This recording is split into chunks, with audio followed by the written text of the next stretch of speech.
Hello and welcome back to Eye on Education on the Agenda, our final education show of the academic year, because of course for many children across the UAE today is the last day of term. And I'm joined by one such child who's just finished school for the last time this year, a 13-year-old teenager from Dubai who has inspired girls in the UAE and India alike to explore the world of coding, and as a result has been awarded the prestigious Diana Award in recognition of her extraordinary social and humanitarian contributions that foster positive change.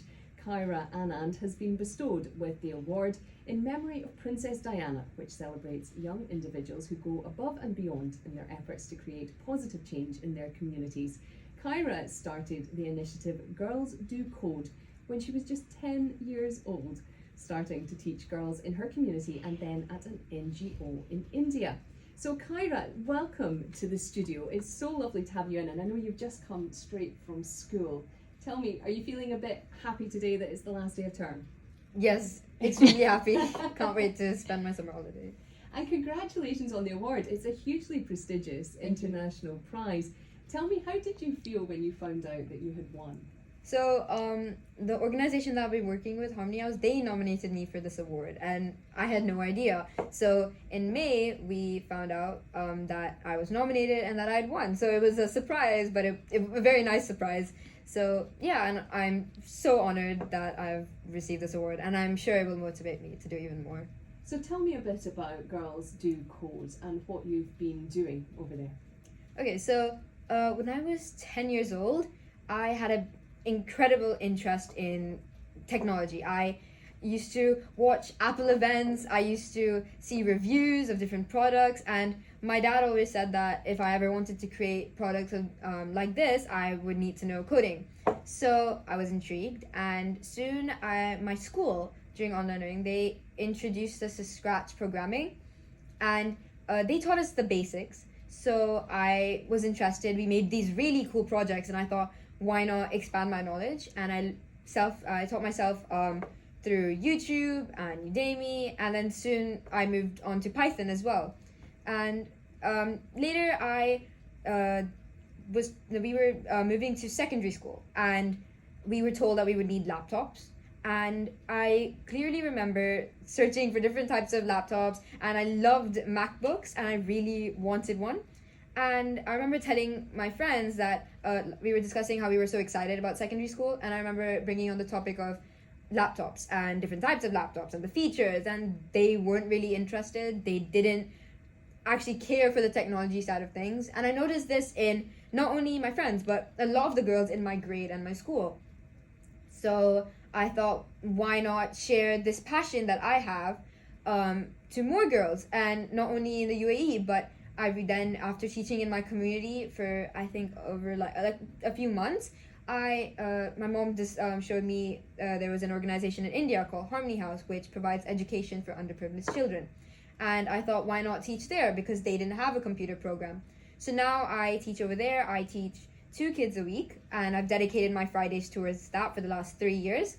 And then I thought, if I wanted to create a bigger impact and teach more students, I need to get more volunteers. So I created another initiative called Code to Care, which is under GDC, in my school, where I invited keen, interested people to volunteer and teach at this organization as well.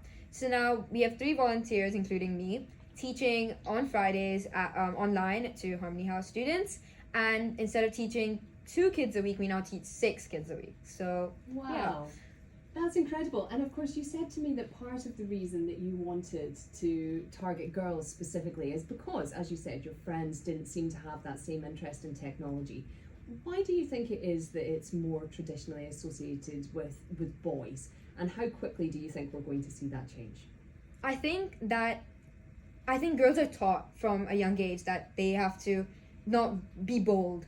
And I think that boys are taught to try different things when girls should be as well, because I think if girls can be bold, they can make a big impact in the world.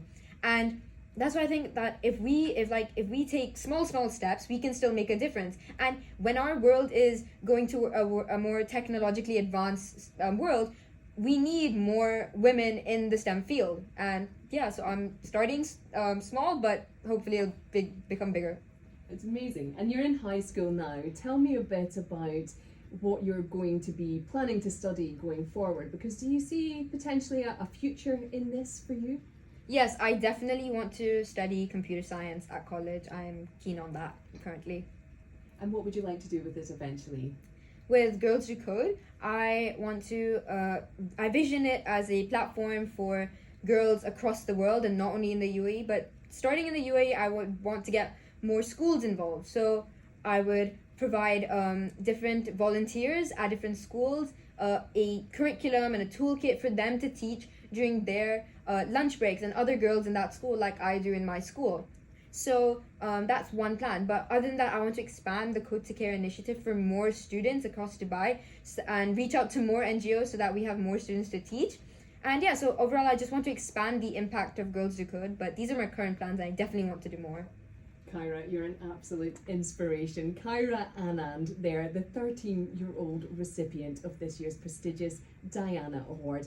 And that brings us to the end of today's show and to the end of Eye on Education for the 2022-23 school year. Eye on Education will be back from August, and we'll be back with you on the agenda from Monday. For now though, here's Mark Lloyd. Have a lovely weekend.